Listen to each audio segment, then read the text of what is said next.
Actes chapitre 2, verset 37. C'est suite à la prédication de Pierre, après qu'ils aient été baptisés du Saint-Esprit. Après avoir entendu ce discours, la foule, ils eurent donc le cœur vivement touché, et ils dirent à Pierre et aux apôtres, « Hommes frères, que ferons-nous » Pierre leur dit, « Repentez-vous et que chacun de vous soit baptisé au nom de Jésus-Christ pour le pardon de vos péchés, et vous recevrez le don du Saint-Esprit. Car la promesse est pour vous, pour vos enfants et pour tous ceux qui sont au loin, en aussi grand nombre que le Seigneur notre Dieu les appellera. » Et par plusieurs autres paroles, il les conjurait et les exhortait, disant, « Sauvez-vous de cette génération perverse. » Ceux qui acceptèrent sa parole furent baptisés. Et en ce jour-là, le nombre des disciples s'augmenta d'environ 3000 âmes. Ils persévéraient dans l'enseignement des apôtres, dans la communion fraternelle, dans la fraction du pain et dans les prières. La crainte s'emparait de chacun et il se faisait beaucoup de prodiges et de miracles par les apôtres. Tous ceux qui croyaient étaient dans le même lieu et ils avaient tout en commun.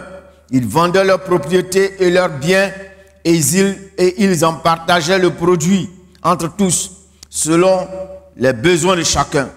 Ils étaient chaque jour tous ensemble assidus au temple. Ils rompaient le pain dans les maisons et prenaient leur nourriture avec joie et simplicité de cœur, louant Dieu et trouvant grâce auprès de tout le peuple. Et le Seigneur ajoutait chaque jour à l'église ceux qui étaient sauvés. Que le Seigneur nous bénisse ce matin.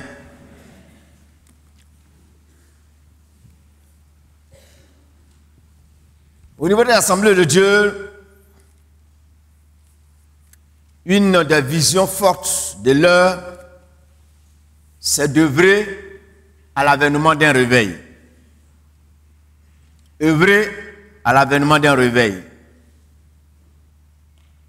Avoir l'Église dans sa configuration actuelle, dans son expansion, dans l'affluence au sein de nos communautés, on pourrait être tenté de croire que l'Église est réveillée, que l'Église est vivante. Mais en scrutant en profondeur la vie de nos communautés, on se rend compte qu'il y a un besoin de réveil. Car avoir de grandes assemblées, avoir de l'extension, avoir une masse de personnes qui fréquentent nos assemblées ne suffit pas à dire que l'Église est vivante et l'Église est dynamique. Cette année, notre thème, c'est « Retournons aux anciens sentiers ». Et par rapport à ce thème, je voudrais que ce matin, nous voyions un premier module dans cette intervention. C'est « Retournons aux éléments caractéristiques du réveil dans l'Église primitive ».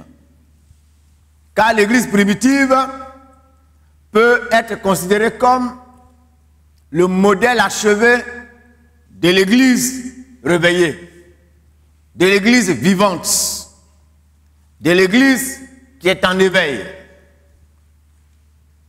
Et d'ailleurs, tous les mouvements de réveil qui ont eu lieu au niveau de l'Église se sont inspirés largement de l'Église primitive.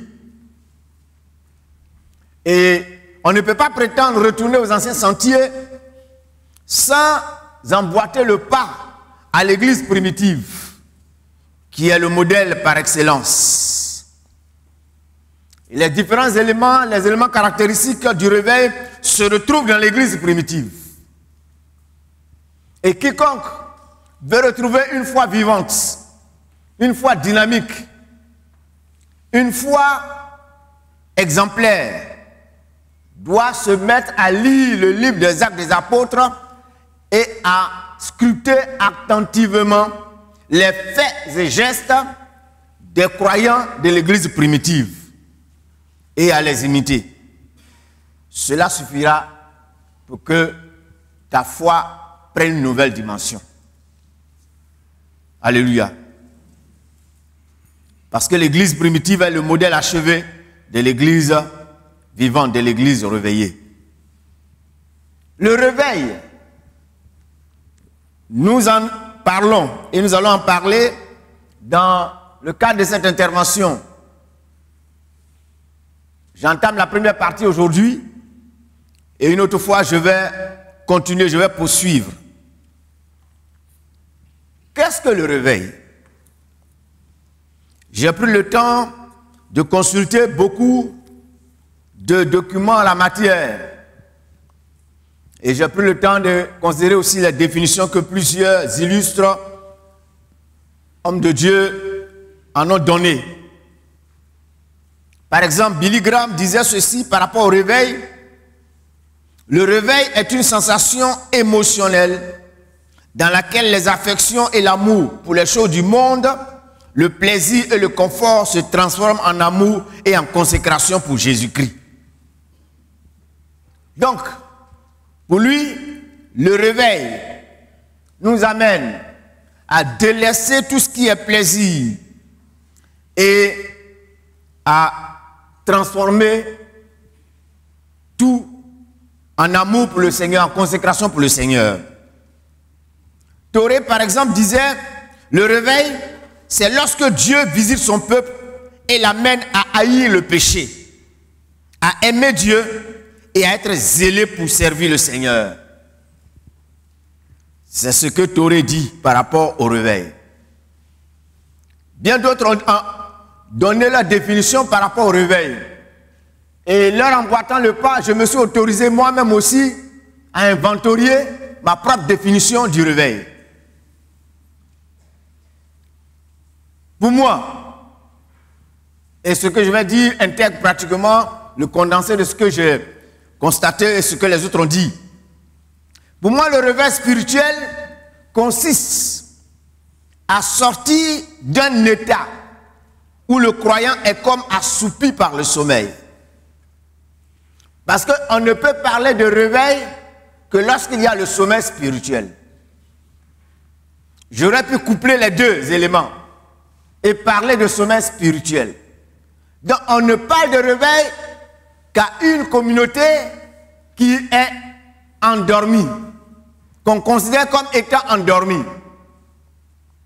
Donc le réveil spirituel consiste à sortir d'un état où le croyant est comme assoupi par le sommeil, qui peut être plus ou moins profond. Peu importe l'ampleur du sommeil, que ce soit un profond sommeil ou que ce soit un sommeil superficiel, c'est un sommeil. Le conduisant à ne plus avoir une saine appréciation des réalités. Lorsque l'Église est endormie, elle n'a plus une saine appréciation des réalités. C'est-à-dire qu'elle ne sait plus faire la différence entre ce qui est prioritaire et ce qui est secondaire. Elle ne sait plus faire la différence entre ce qui est primordial et ce qui est superficiel.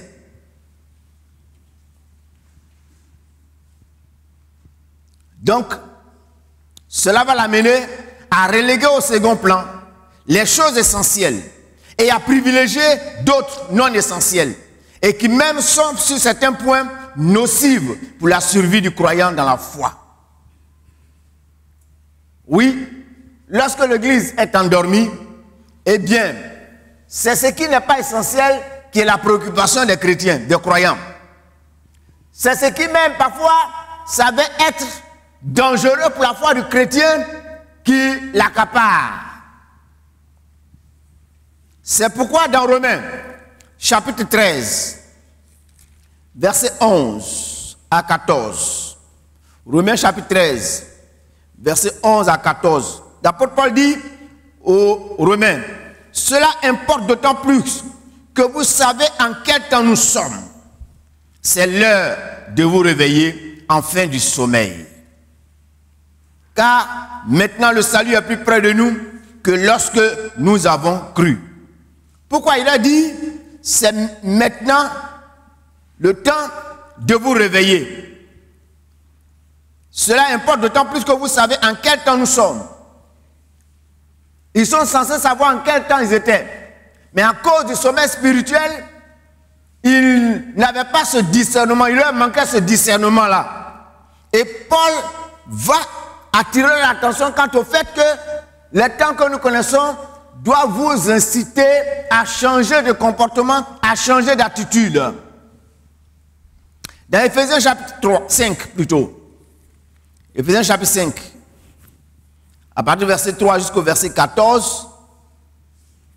Et essentiellement au verset 14, je vais m'attarder là-dessus. Je vais lire cela. Il est dit, réveille-toi, toi qui dors. Relève-toi d'entre les morts et Christ t'éclairera. Il y a deux aspects qui sont là. Réveille-toi, toi qui dors. L'église qui n'est pas réveillée ressemble à quelqu'un qui dort. L'église qui n'est pas réveillée ressemble à ceux qui sont morts spirituellement parlant. Quand une église n'est pas réveillée, c'est ce que ceux qui n'ont pas la vie de Dieu, ceux qui ne sont pas en communion de Dieu, ce qui caractérise leurs faits et gestes, leur comportement, c'est ce qui va se retrouver également dans l'église. Et c'est cela qui démontre que l'église a besoin de réveil.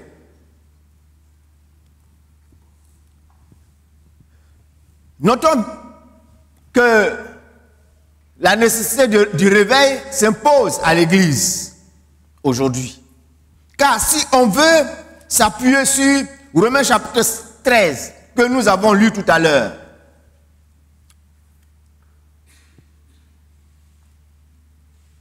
si on scrute bien ce texte, on va comprendre que l'heure est grave. À l'horloge du monde, l'heure est grave. À l'horloge même de l'église, l'heure est grave. Il y a quelque temps de cela, nous avons eu l'occasion, par l'entremise du pasteur C, d'avoir un aperçu de toutes les aberrations qui se vivent dans le milieu de la chrétienté aujourd'hui.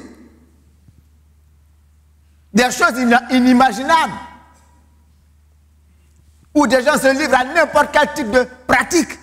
Et cependant, ils trouvent des gens qui vont vers eux. J'ai écouté un élément sur Internet par un soi-disant archevêque. Il a dépassé le stade ordinaire, il est devenu archevêque. Et il prêchait et il disait que normalement, les chrétiens n'ont pas le droit, eux, de prier directement Dieu. Et que c'est lui, vers lui qui doit faire connaître leurs besoins, et puis c'est lui qui doit intercéder. Parce que c'est lui qui a reçu l'autorisation de le faire. Dans quelle Bible c'est écrit? Et quand vous regardez le film, la salle est noire de monde, des gens en cravate, des gens en costume, des gens même qui dans Abidjan sont des responsables dans certains endroits, des cadres, et cependant des gens instruits qui écoutent des choses comme ça. Et qui ne sont pas dérangés.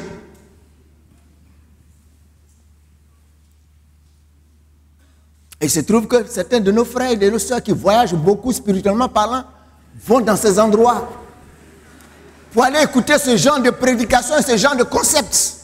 Et ils gobent ça. Ils avalent ça. Que le Seigneur nous aide.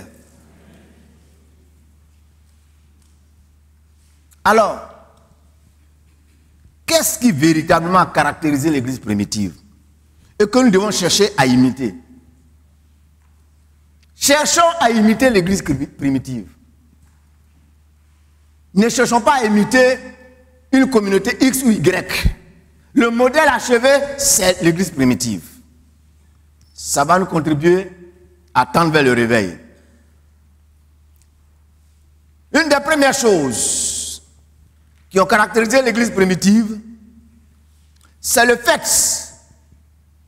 qu'elle a mené l'action pour laquelle elle a été revêtue du Saint-Esprit. Elle a mené l'action pour laquelle elle a été revêtue du Saint-Esprit. Actes chapitre 2, versets 1 à 4. Ils sont baptisés du Saint-Esprit. Actes chapitre 1, verset 8. Le Seigneur Jésus disait d'abord, avant d'être enlevé, vous recevrez une puissance de le Saint-Esprit survenant sur vous et vous serez mes témoins à Jérusalem, dans toute la Judée, dans la Samarie et jusqu'aux extrémités de la terre. Ils sont baptisés du Saint-Esprit. Et aussitôt baptisés du Saint-Esprit, ils vont se mettre en action. Quelle était cette action-là?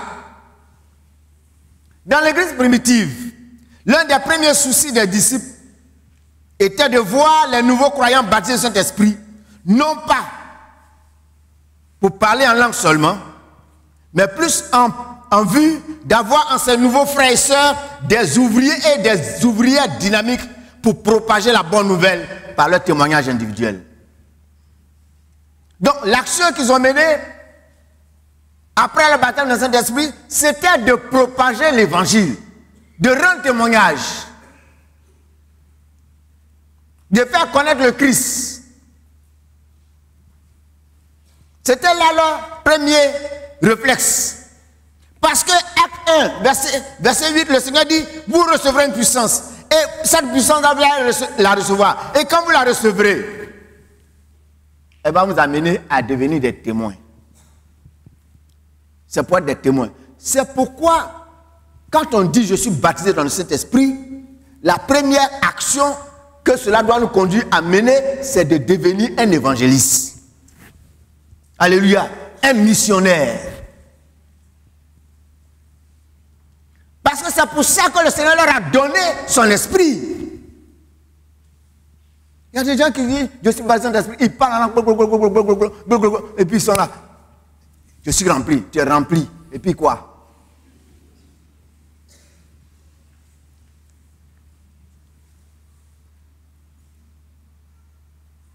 C'était là leur objectif. Dans Acte 19, versets 1 à 7, que vous notez.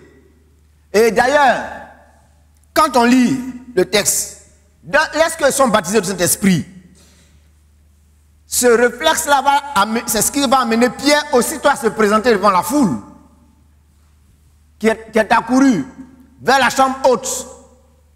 Qu'est-ce qui se passe dans cette maison? Ils auraient pu rester là et continuer leur gla. Et dire aux gens, assistez-nous.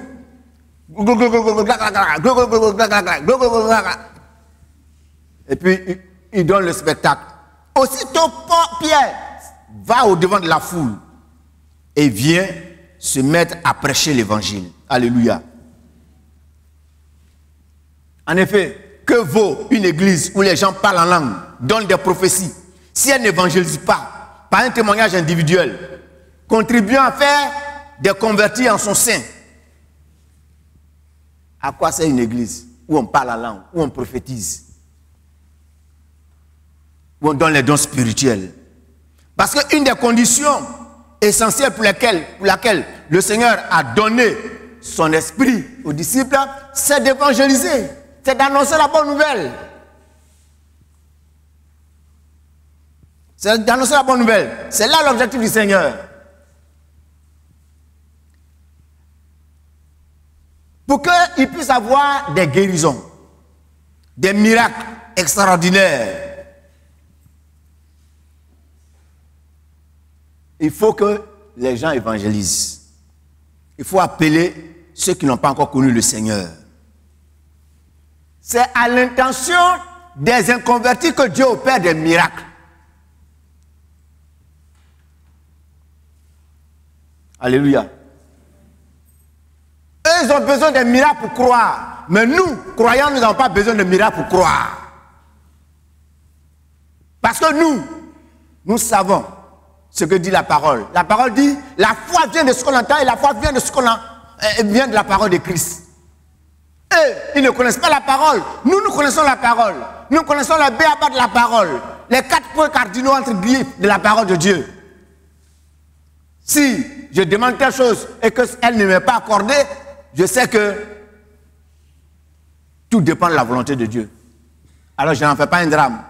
Mais l'inconverti, lui, il ne connaît pas. Il vient à l'église.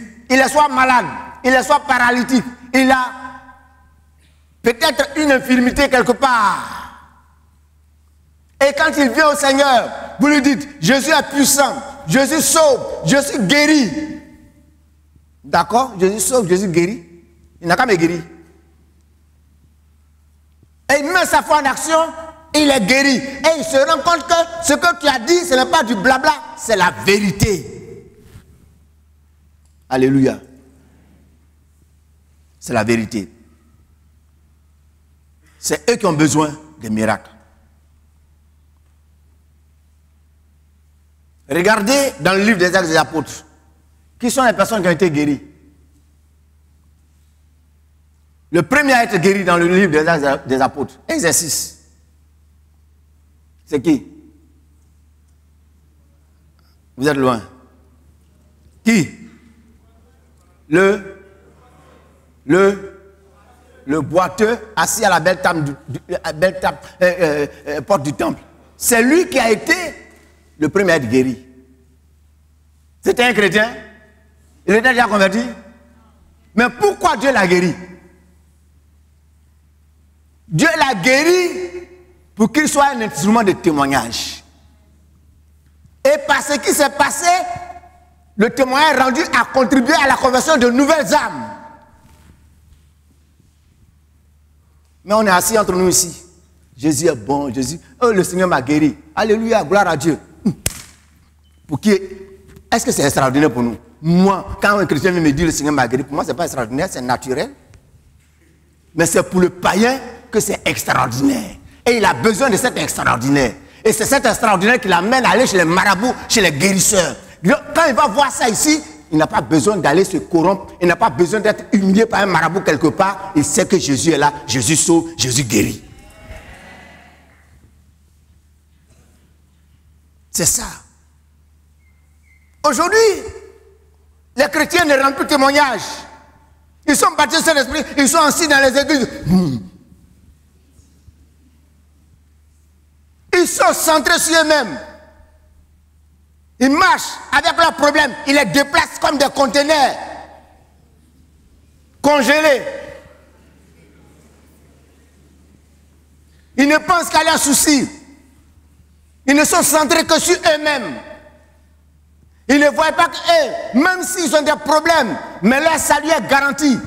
Leur éternité est garantie. Ils ne voient pas que ceux qui sont dehors et qui marchent et qui font semblant d'être heureux, c'est des misérables, c'est des pauvres, c'est des aveugles. Ce sont des gens qui ne dorment pas la nuit, qui ont besoin d'espérance. Et cependant, nous avons cette espérance.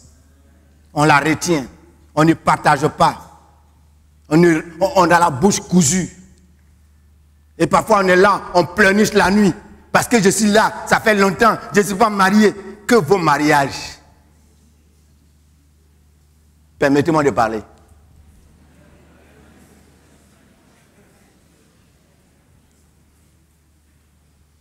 Comment comprendre qu'une femme se marie avec son mari le 29 avril 2017 et le 20 juillet 2018, Dieu prenne son mari. Si cette femme n'avait misé que sur le mariage et que c'est le mariage qui considère pour elle le ciel, ce ciel est gâté. C'est des choses éphémères. Et pourtant d'autres sont en pleurs. Ils donnent des ultimatums à Dieu. Ils se regardent comme des misérables, des pauvres, des malheureux, des laissés pour compte. Et cependant, il y a des gens qui vivent des drames à côté de nous. On n'ouvre pas les yeux, on ne les regarde pas, on ne les considère pas, on ne cherche pas à leur donner l'espérance que nous avons en Jésus-Christ. Oui, dans l'église primitive, il y a eu des miracles. Mais les miracles étaient généralement pour les inconvertis. Parce que les miracles étaient un moyen pour Dieu de faire sa prodada. Alléluia. Son atalakou. Alléluia. C'est important de le retenir. L'évangélisation ou la mission, c'est une action de marketing spirituel où le croyant vante les mérites du Seigneur. Et dans ce cas-là, comme le Seigneur l'a dit, je suis l'Éternel, c'est mon nom, et je ne donnerai pas ma gloire à un autre homme, ni mon honneur aux idoles. Pas à travers l'évangélisation, vous dites aux gens, le Dieu que j'ai est le meilleur, le Dieu que j'ai est le plus grand, le Dieu que j'ai est le plus puissant, le Dieu que j'ai peut tout. Et en le disant, c'est un défi que vous lancez à Dieu. Et comme Dieu, il est jaloux de sa gloire, il va agir.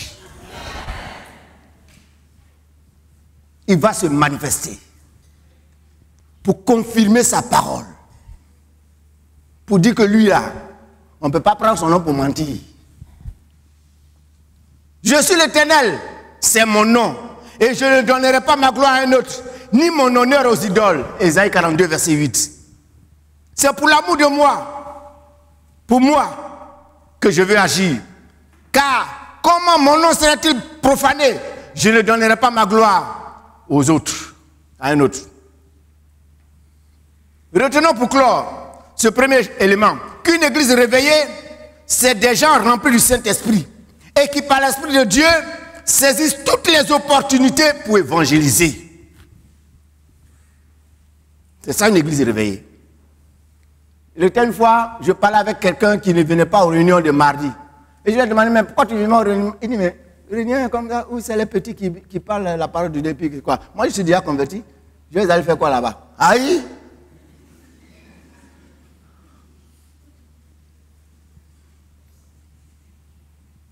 Ça veut dire, lui-même ne viendra pas, mais lui-même, il ne va pas dire à un converti, viens écouter la parole de Dieu avec moi. C'est grave. Dans 2 Timothée 4, verset 2, Paul dit à Timothée, prêche la parole. Ainsi, sans toute occasion favorable ou non, reprend, censure, exhorte, avec toute douceur et en instruisant. Et il y a plein d'exemples dans le livre des Actes, des apôtres, qui nous fournit des faits et gestes de ces premiers croyants.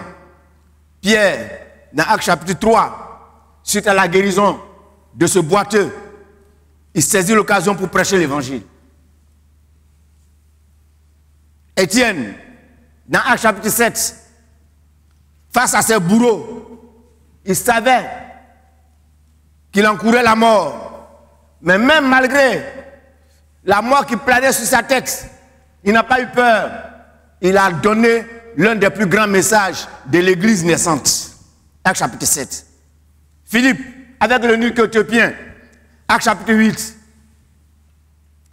Le Saint-Esprit, oui, quand on dit on est conduit par le Saint-Esprit, c'est ça. Il y a des gens qui sont là et disent je suis conduit par le Saint-Esprit, ils sont là pour troubler les autres. Le Saint-Esprit me dit que toi, tu ne dois plus te coucher à terre, mais tu dois te coucher sur le toit. Si tu veux être béni. Et c'est des bizarreries comme ça. Lui, le Saint-Esprit lui dit, va sur cette route, tu vas trouver un homme. Il trouve l'homme, il arrive, il ne dit rien, il marche à côté et il entend le monsieur qui est en train de lire. Et il dit, est-ce que tu comprends ce que tu lis? Il dit non, si. Comment je peux comprendre si quelqu'un m'explique? Tu veux que je t'explique? Je vais t'expliquer. Il lui explique. Et il profite donc pour prêcher l'évangile. Le gars, il dit, mais qu'est-ce qui empêche que moi je te sois baptisé? Il dit, mais il y a de l'eau. Je te baptise. Et il a baptisé. Et dès qu'il a fini de le baptiser, le Saint-Esprit l'enlève, il s'en va ailleurs. Il y a des gens qui sont là. Ils sont avec les gens. Ils vivent dans des environnements. Il y a des gens même dans leur conversation, Dieu est en train de te montrer que celui-là, il a besoin de moi. Tu l'entends parler. Et puis tu lâches, tu restes. Le gars, il est misérable. Hein? Ça, c'est pas une vie à vivre, ça. Ça, il est foutu. Hein? Aïe, Dieu te permet d'entendre ça pour que toi, tu lui donnes l'espoir que représente Jésus. Quand ça se passe comme ça, tu dis, mon ami, est-ce que tu veux que je te donne, je te dise qu'il y a un espoir pour toi? Il dit quoi? Dans ma situation, il y a espoir? Oui, je te dis espoir. Bon, dis-moi. L'occasion est donnée. Tu prêches la parole. Alléluia. Simplement. Tu ne lui dis pas, bon, viens, on va partir dans notre église. Il y a des gens aussi, c'est leur évangélisation, c'est viens dans mon église. Parce que lui-même, il ne connaît rien, il n'a jamais rien connu, il n'a jamais rien su, il n'a jamais rien retenu. Et il ne retient jamais rien. Parce qu'au moment où il vient à l'église, on est en train de prêcher. Et même actuellement, ils sont en train de prêcher, ils sont sous la bâche, ils sont assis dans certains coins, et d'autres bavardent même. Il n'a qu'à faire vite, on va partir. Distrait. Il y a des gens qui viennent se promener à l'église même dimanche. Ils ne captent rien, ils ne comprennent rien, ils ne retiennent rien et ils ne peuvent jamais évangéliser. Viennent à l'église. C'est l'église qui évangélise. Toi-même, tu es l'évangéliste.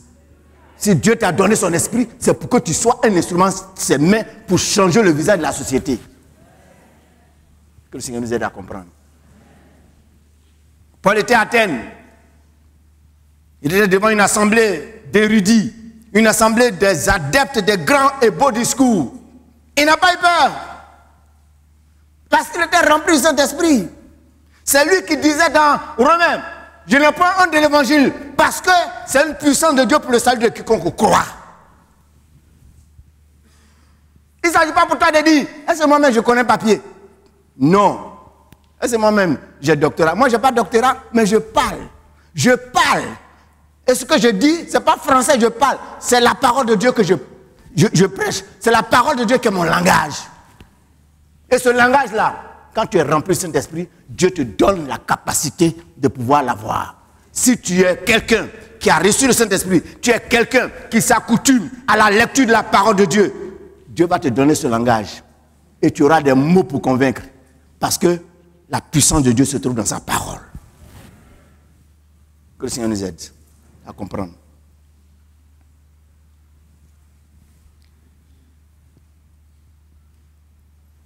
Ça, c'est le premier élément. L'Église a reçu le Saint-Esprit. Et ce pour lequel elle avait reçu le Saint-Esprit, c'était pour la mission. C'était pour la moisson.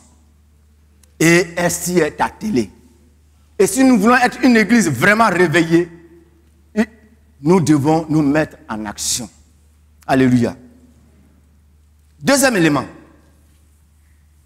L'amour pour la parole de Dieu. Actes chapitre 2, verset 42. Cela revient incessamment dans le livre des Actes. Il persévérait dans l'enseignement des apôtres, dans la communion fraternelle, dans la fraction du pain. Il persévérait dans l'enseignement des apôtres. Le mot persévérance marque une action continue, une action qui se répète constamment. Et donc, il persévérait dans l'enseignement des apôtres. Il persévérait dans l'enseignement de l'apôtre. Ça, il faut marquer un élément là-dessus. Il faut dire un mot là-dessus. Il n'est pas dit qu'il persévérait dans l'enseignement de Kokangba, ni dans l'enseignement des prophètes autoproclamés, de ceux qui veulent réécrire et relire la Bible. Mais il est dit, il persévérait dans l'enseignement des apôtres. Les apôtres qui étaient des gens bel et bien choisis par le Seigneur. En effet, un des effets du réveil est le fait que les croyants réveillés sont des gens qui ont du discernement. Et ne sont pas des gens qui s'alimentent à n'importe quelle source. Quand on est réveillé, on n'est pas un vagabond spirituel. Quand on est réveillé, on n'est pas quelqu'un qui écoute n'importe quoi, qui va n'importe où et qui écoute n'importe quel discours.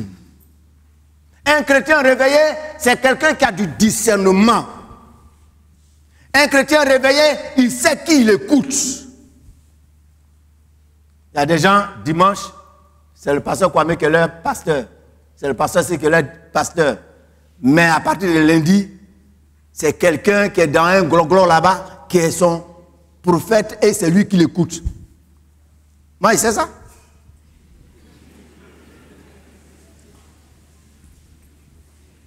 Je sais ça. Il y a des gens même que moi je peux attraper et puis interpeller vis-à-vis. Je sais ça. Il y a des gens même à qui tu peux faire confiance, tu fais confiance jusqu'à... Mais quand tu apprends ce qu'il faut même, vraiment, Dieu donne cœur à pasteur. Des vagabonds spirituels. Et courent partout. Et ils se troublent, et ils troublent même leur maison, ils troublent leur famille, ils troublent leurs frères et sœurs. Mais ici, il a dit, ils persévéraient dans l'enseignement des apôtres. Nous là, Assemblée de Dieu là, est-ce qu'on manque d'enseignement, d'enseignants? On ne manque pas d'enseignants. Mais si nos chrétiens savaient faire bon usage de toute la quintessence des enseignements qu'ils reçoivent, mais l'église serait une église extraordinaire. Il y a d'autres qui nous envient. Vous savez, entre les médecins ils se connaissent, entre les professeurs ils se connaissent, entre nos pasteurs on se connaît. Les autres nous respectent. C'est vous qui ne nous respectez pas. C'est vous qui ne connaissez pas notre valeur. C'est vous qui ne connaissez pas notre valeur. Et vous êtes entre vous parler. Passez la main, passez la main. Moi où je suis là. Permettez-moi de parler ainsi aujourd'hui. Si demain je dis je ne suis plus Assemblée de Dieu là, il y a des gens qui vont me recruter. Ils vont me recruter. Je ne vais pas chômer.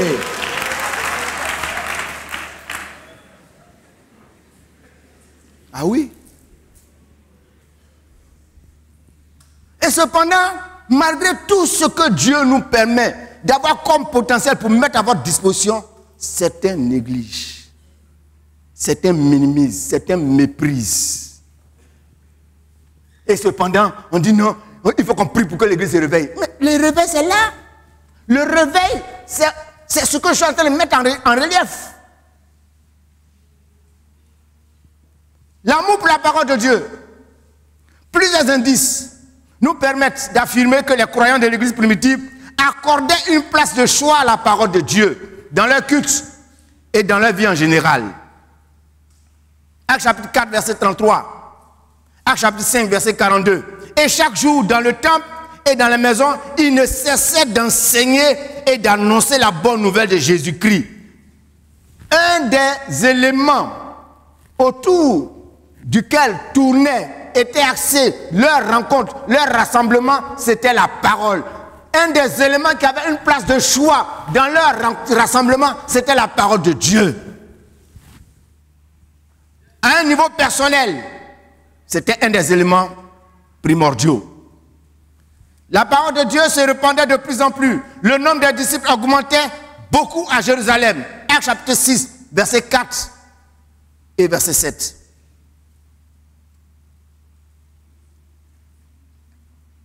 Actes chapitre 20, verset 7 à 12. Nous avons là un exemple frappant d'un culte et d'une prêche particulièrement longue de Paul à Troas. Au cours de ce prêche, au cours de ce culte qui a duré toute la nuit, un d'entre eux qui était distrait, du nom de Eutychus, lui, il n'a pas trouvé de place pour s'asseoir dans la maison. Il était assis à califourchon sur la fenêtre. Il regardait dedans, il regardait dehors. Il était distrait. Et dans cette position, c'est tellement... Quand c'est comme ça, on somnole. Et c'est comme ça. Ceux qui viennent à l'église et qui ne trouvent pas du plaisir à écouter la parole de Dieu, ils sont en train de dormir actuellement. Ils sont en train de dormir actuellement. Ils sont en train de dormir. Et c'était comme ça, Eutychus. Il était assis à la fenêtre. Il voulait voir ce qui était dedans. Il voulait maintenant voir ce qui est dehors. Et il y en a qui sont assis à l'église. Ils ont les yeux dehors. Ils ont les yeux dehors. Ils ont les yeux dedans. Ils ont les yeux dehors. Ils ont les oreilles dedans. Ils ont les oreilles dehors. Il est tombé. Il est mort. Il est vraiment mort. Quand il est tombé, certainement, il y a eu un mouvement d'humeur, de panique dans la foule. Paul a dit non, laissez-le. Son esprit est encore à lui. Continuons. Parce que l'église était réveillée. Ce comportement de Pierre, Paul était surréaliste. Voilà quelqu'un qui est mort. Nous, on a l'habitude de... On connaît quand quelqu'un meurt. Et il est mort, on doit faire quelque chose. Tu dis que son esprit est encore à lui, on aura continué. C'est si c'était aujourd'hui là. Moi, mon nom là, c'est drapeau. Comment on peut continuer de faire le culte comme ça avec les morts? Ça, un esprit de mort va rentrer dans l'assemblée. C'est les interprétations qu'on fait aujourd'hui, non? C'est vos interprétations d'aujourd'hui là. Mais ça, il va y avoir un esprit de mort dans l'église. On continue la réunion et puis il est toujours raide. C'est quand le temps de Dieu est venu, quand le rendez-vous de Dieu avec son peuple est terminé, que Dieu l'a réveillé. Que Dieu l'a réveillé.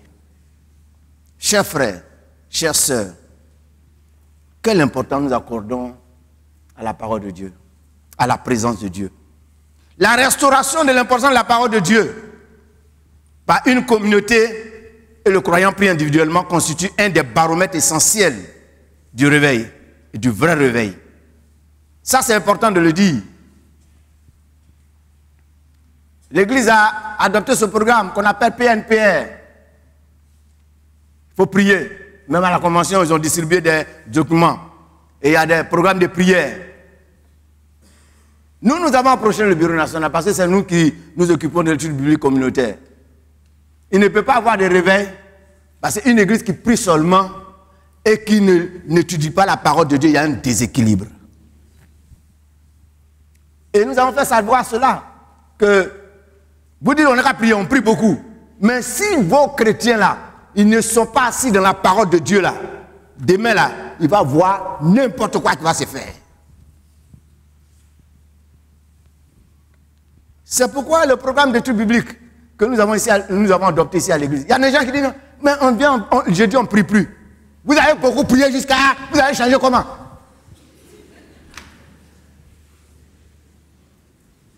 Hein?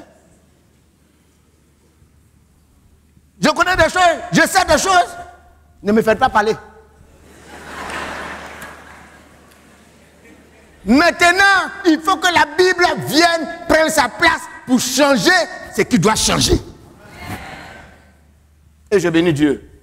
Vous ne savez pas combien de fois je suis heureux quand je vois nos jeunes frères et sœurs passer ici, devant vous, apporter des enseignements de 10 minutes, 15 minutes, condensés, avec des choses vraiment denses. Je suis heureux. Parce que je sais que ces gens-là, c'est la relève de l'église. C'est avec des gens comme ça qu'on a su la relève dans l'église. C'est avec des gens comme ça qu'on doit nommer diacre et diaconesse et responsable de femmes, responsable de département. Dorénavant, vous qui êtes dans le département, ceux qui vont venir me voir pour dire qu'on n'a qu'à proposer comme des responsables. Moi, je veux des gens qui sont assis dans la parole de Dieu. Je ne veux pas des gens qui connaissent les proverbes du village et les raisonnements archaïques.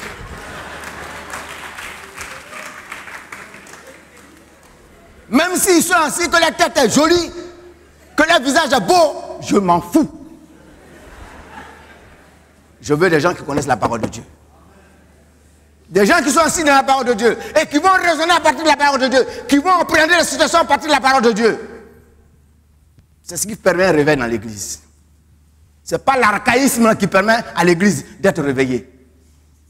Que le Seigneur nous aide à comprendre ces choses. Vous savez, dans Isaïe 8, verset 20, le prophète a dit à la loi et au témoignage, si l'on ne parle pas ainsi, il n'y aura point d'aurore pour le peuple. À la loi et au témoignage, si on ne parle pas ainsi, il n'y aura pas d'aurore pour le peuple. L'aurore annonce le jour, la fin de la nuit. Et la parole de Dieu apporte la lumière. Parce que le psalmiste a dit dans le psaume 119, verset 105, ta parole est une lampe à mes pieds et une lumière sur mon sentier. Une église réveillée, c'est une église où les gens marchent selon les directives de la parole de Dieu.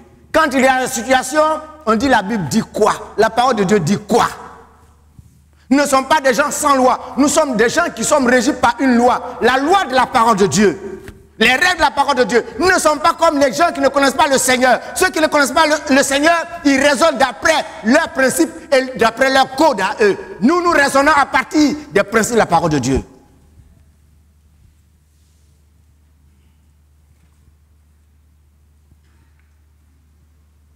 Quand l'église ou le croyant s'éloigne de la parole de Dieu, il tombe dans beaucoup d'illusions et dans beaucoup d'incertitudes.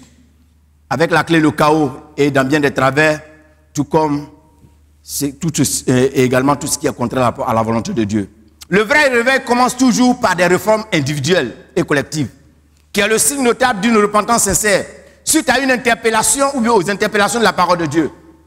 Pour qu'il y ait un réveil, il faut des réformes. Et pour que les réformes se fassent, c'est suite aux interpellations de la parole de Dieu.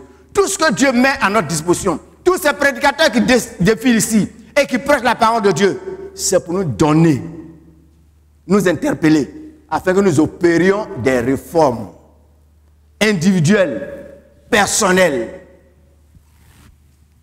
Que nous déchirions nos cœurs.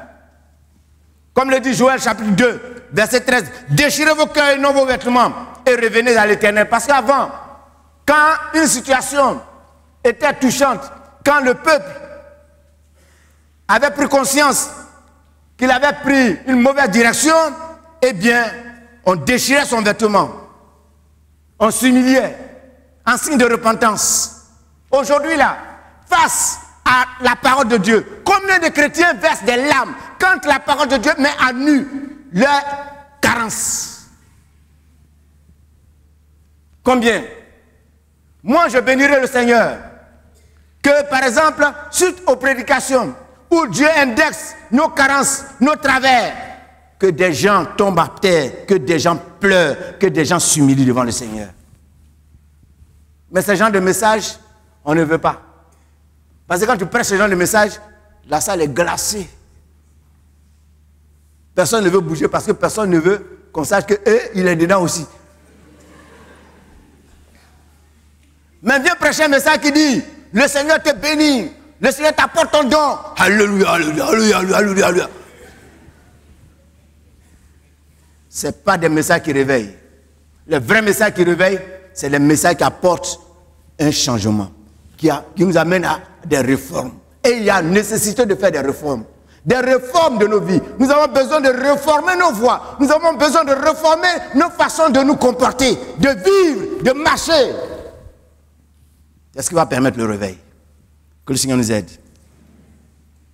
Enfin, allons-y vers la fin. Troisième élément. La crainte de Dieu était de mise. Actes chapitre 2, verset 43. Il a dit, la crainte s'emparait de chacun. La crainte s'emparait de chacun. Ceux qui étaient dans l'église, là, dans la communauté, ils avaient la crainte de Dieu. Ils respectaient Dieu. Ils étaient soucieux de ne pas être en porte-à-faux avec Dieu, de ne rien faire qui puisse perturber leur relation avec Dieu, de ne rien faire qui puisse amener Dieu à être mécontent d'eux. Dans Actes chapitre 5, versets 1 à 11, on a la situation d'Ananias et Saphira. Suite à un jugement de Dieu qui va se traduire par leur mort. Ils vont mourir. Suite à la mort d'Ananias et Saphira, qui s'est fait dans l'assemblée, comme on est réunis ce dimanche, dans une assemblée. Monsieur tombe, il meurt. On le ramasse, on s'en va avec lui. Sa femme arrive plus tard, elle ne savait pas. Elle ment aussi. Elle tombe, elle meurt. On la ramasse. Et puis on s'en va. Vous constaterez qu'il n'y a pas de murmure. Personne n'a rouspesté. Personne n'a agi négativement face à ce drame. Quand il y a réveil, le premier réflexe du croyant face aux situations, c'est de tout faire pour ne pas être à nouveau en porte-à-faux avec Dieu.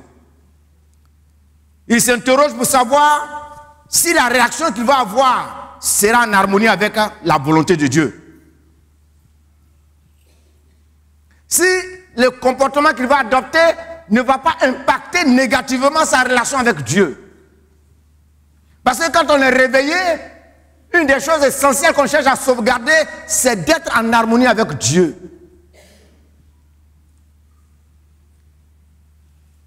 qu'est-ce que je peux faire qui ne sera pas approuvé du Seigneur? J'évite ça. La sainteté n'était pas donc un concept abstrait. Cet élément essentiel de la nature de Dieu était observé. Dieu a dit, puisque moi-même je suis saint, vous serez saints. Lévitique 19, verset 2. Pour l'église primitive, cela a été manifeste dans les faits suivants. Il n'y avait pas d'infiltrés parmi eux, ni ceux qui ressemblaient aux ramassis du temps de Moïse. Parmi eux, il n'y a pas de ramassis. Parce que quand vous lisez dans Actes chapitre 5, verset 13, il a dit, aucun des autres n'osait se joindre à eux. Pourquoi? Parce que l'intérieur était saint. Et comme l'intérieur était saint, ceux qui sont dehors, qui ne sont pas bons, ils avaient peur de venir au milieu d'eux. Mais vous voyez pourquoi est-ce que parmi nous, ceux qui font le mal se multiplient? C'est parce que l'intérieur n'est pas bon. Il y a des gens qui viennent à l'église et qui voient ce qui se fait dehors, dedans par certains. Et puis bon, ça fait que eux aussi sortent. Ils disent, il faut venir. Non, l'autre dit, non, moi je suis dans... Il dit, oh, viens. Moi-même je suis dans ça, je suis dedans là-bas. Moi-même je suis dans ça, je suis dedans là-bas. Il faut venir seulement, il n'y a rien.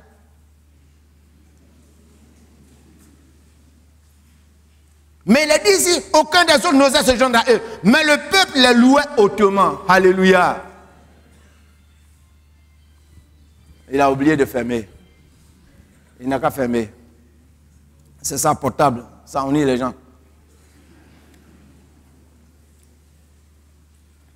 Oui, chers frères, ils avaient un témoignage favorable de ceux du dehors. Et ceux du dehors ne cherchaient pas à s'infiltrer au milieu d'eux. La sainteté était observée même dans les questions concernant le traitement accordé aux frères et sœurs. Réaction rapide des leaders pour corriger la différence de traitement qui était faite aux veuves non autochtones. Ça, c'est aussi une marque de sainteté.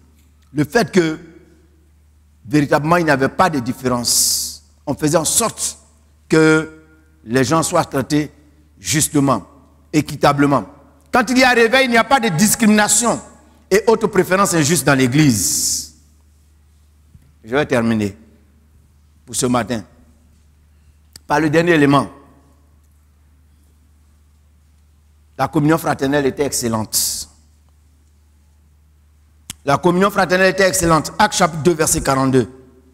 Ils persévéraient dans l'enseignement des apôtres, dans la communion fraternelle. Et d'autres mentions illustrent parfaitement cela. Ça veut dire quoi? Leur relation fraternelle était excellente. Ils avaient de bons rapports. Il n'y avait pas d'animosité entre eux. On n'entretenait pas une atmosphère empreinte de confrontation, d'affrontement, de rancune, de rancœur. On était soucieux du bien-être des frères et des sœurs. Nous avons l'exemple des frères et sœurs de Jopé. Quand Dorcas est décédé, ils sont allés trouver Pierre. Et ils lui ont montré les œuvres de Dorcas. Ils ont plaidé. Et Pierre est venu, Dorcas a été ressuscité. La communion fraternelle est l'une des principales victimes du sommet spirituel dans une église. Cela se voit à tous les échelons, partant des leaders aux simples croyants. L'église de Corinthe en est un exemple des plus significatifs dans le Nouveau Testament. Oui, quand l'église est endormie, la communion fraternelle est l'une des victimes.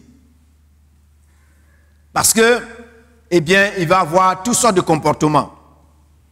Regardez dans l'épître de Paul aux Corinthiens, les gens avaient leurs préférences pour tel serviteur, tel serviteur. Ils étaient divisés. Ils avaient toutes sortes de choses qui les opposaient les uns aux autres. Et l'amour fraternel doit s'exprimer dans certains éléments. Et dans bien des éléments. Et quels sont ces éléments?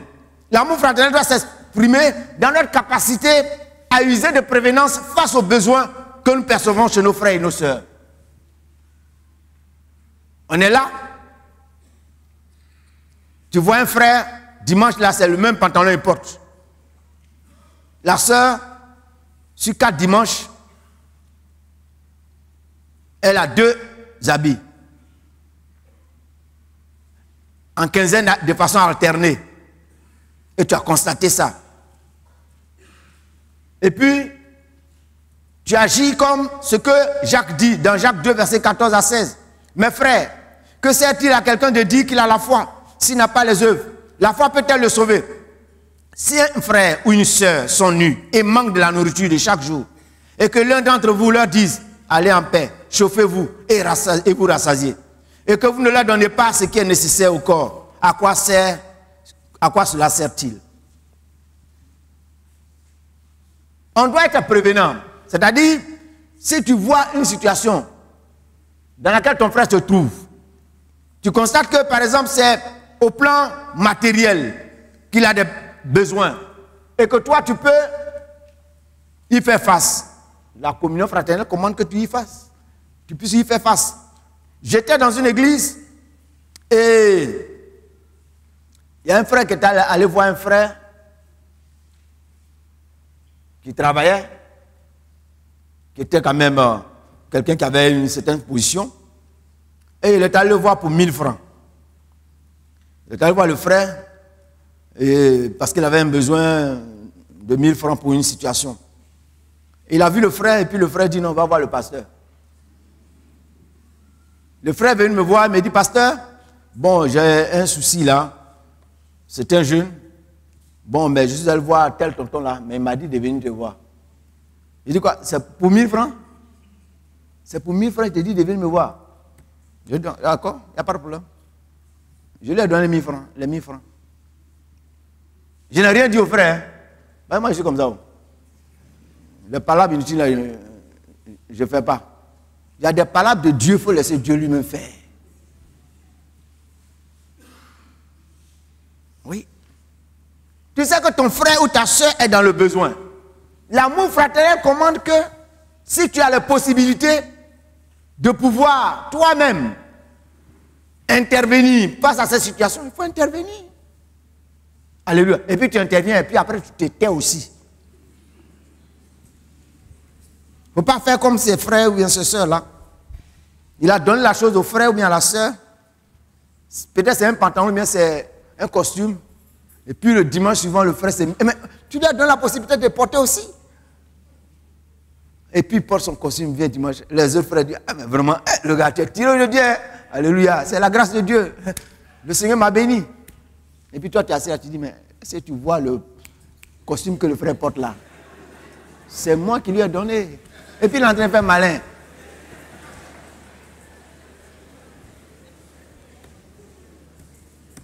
Non, non, non, non.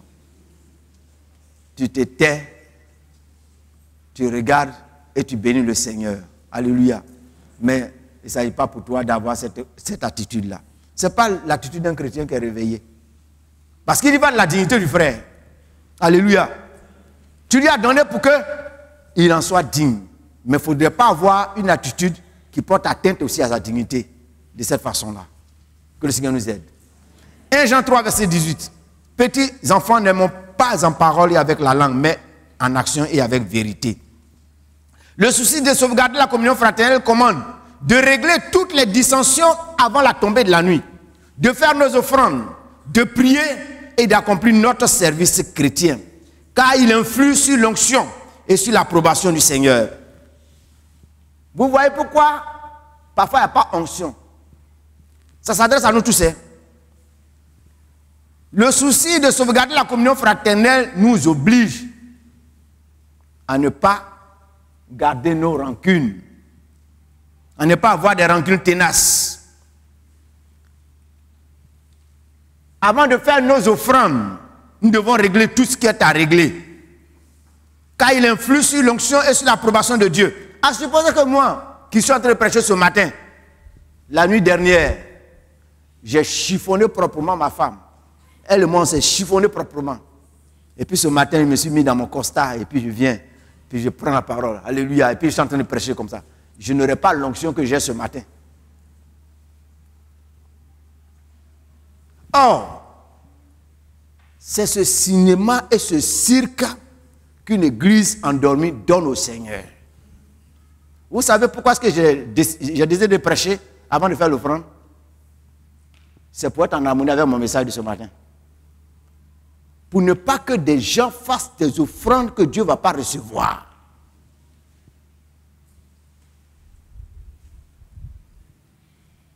La Bible dit quoi?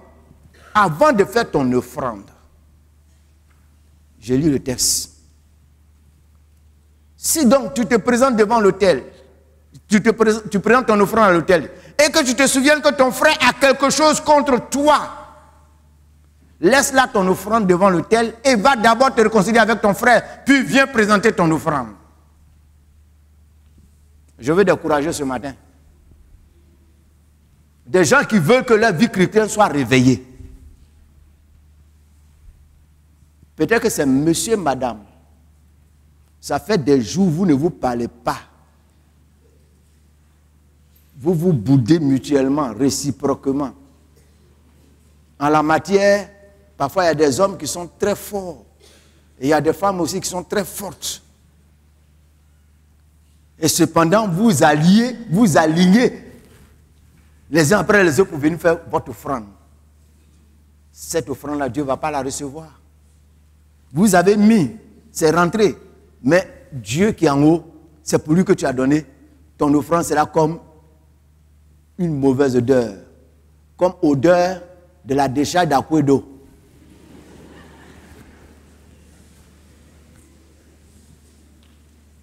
Oui.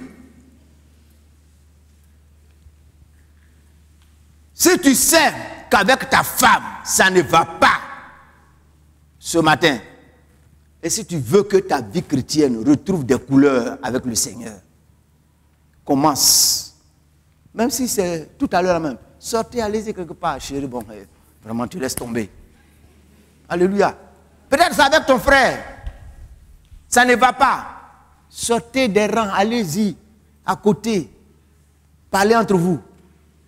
De manière à ce que ce matin, ton offrande soit agréée. Et qu'après avoir fait ton offrande, la bénédiction descende du ciel. Alléluia. Cela est important. Cela est nécessaire de faire. La Bible dit dans Colossiens chapitre 3, verset 13, « Supportez-vous les uns les autres. Et si l'un a sujet de se plaindre de l'autre, pardonnez-vous réciproquement, de même que Christ vous a pardonné. Pardonnez-vous aussi. » Éphésiens 4, 26. « Si vous vous mettez en colère, ne péchez point, et que le Seigneur ne se couche pas sur votre colère, et ne donnez pas accès au diable. » Il y a des gens dont le soleil s'est couché sur leur colère depuis 3 mois, 4 mois, 1 an, 10 ans.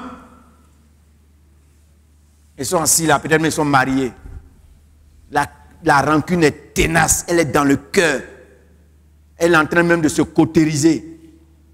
Elle a pris racine. Ils sont là. On s'est dit bonjour. Ça va? Ça va. Bonjour. Tu as préparé quoi? Non, j'ai préparé ton gumblé. Bon, ça va? Au travail, oui, ça va. Cependant, c'est anguille sur roche. C'est bombe à retardement. Dès qu'il y aura le premier dérapage, on sort les dossiers de 1960. Tout ce qui a été accumulé, emmagasiné, réfrigéré, congelé, on sort tout et on réchauffe. Et on dit non, vraiment, alléluia, le culte a été merveilleux ce matin. Non, on a fait un bon culte. Tu as fait un bon culte. Mais tu es mort. Ta vie n'est pas vivante. Tu es en rupture de communion avec le Seigneur. Parce que ta vie ne reflète pas celle des chrétiens de l'église primitive. Quand il y a une situation, on règle en même temps. Alléluia. Parce qu'on ne sait pas quand est-ce que la mort va venir nous ravir. On ne sait pas quand Jésus revient. C'est comme ça une église réveillée. C'est comme ça un chrétien réveillé raisonne. C'est pourquoi le Seigneur, a inspiré l'apôtre Paul, a dit que le soleil ne se couche pas sur votre colère. Hein? Tu ne sais même pas. Je lisais un document cette semaine, une ambassadrice. Elle est morte, étant assise à table. Elle s'est attablée, elle est restée là. L'ancien dame nous parlait d'un de ses voisins de quartier. Après la victoire de la France, avec, en Coupe du Monde, il parlait du même, la France a bien joué, la France a bien joué. Et puis bon, à un moment donné, le moteur s'est arrêté. Ils étaient assis là. Et puis sa femme dit, mais si tu as sommeil, va te coucher. Va te coucher, et le gars ne réagit pas. Oh, il est parti. Il est mort. Et cependant, il y a des chrétiens qui sont assez courageux pour garder leur rancune. Comme s'ils connaissent le jour de leur mort. Peut-être que c'est à toi que je m'adresse ce matin. C'est pour toi que le Seigneur a permis ce message ce matin. Pour que tu règles ce qui doit être réglé. Parce que le Seigneur n'a pas encore fini avec toi. Mais si tu insistes, si tu persistes dans ta voie, le Seigneur, il peut agir. Il peut agir autrement avec toi. Chers frères, chères sœurs, c'est le premier module de mon intervention. Comprenons ceci. L'église primitive, c'était des chrétiens pragmatiques. Ce n'étaient pas des gens de théorie. C'était des gens pratiques. C'était des gens qui vivaient la vie chrétienne pratique. Qui étaient en phase avec ce que le Seigneur attendait d'eux. Ce matin, nous sommes dans un mouvement d'une communauté, une église nationale qui veut et qui prône le réveil. Ma modeste contribution dans ce premier module consiste à nous dire que c'est possible le réveil. Et les âmes, le réveil, ce n'est pas sorcier. Le réveil, c'est dans les éléments pratiques de la vie chrétienne ordinaire que je viens de mentionner, en partie. Je vais continuer dans la prochaine fois. Mais essayons d'appliquer ces premiers éléments. Vous allez voir vous-même et vous allez constater ce qui va se passer dans vos vies. Parce que quand on fait la volonté de Dieu, je ne dis pas que vous allez recevoir des millions, des milliards, mais vous-même, vous allez vous sentir bien. Vous allez vous sentir heureux. Parce qu'il n'y a pas de raison. Quand quelqu'un fait la volonté de Dieu, cette personne-là ne peut que se sentir bien. Que le Seigneur nous bénisse.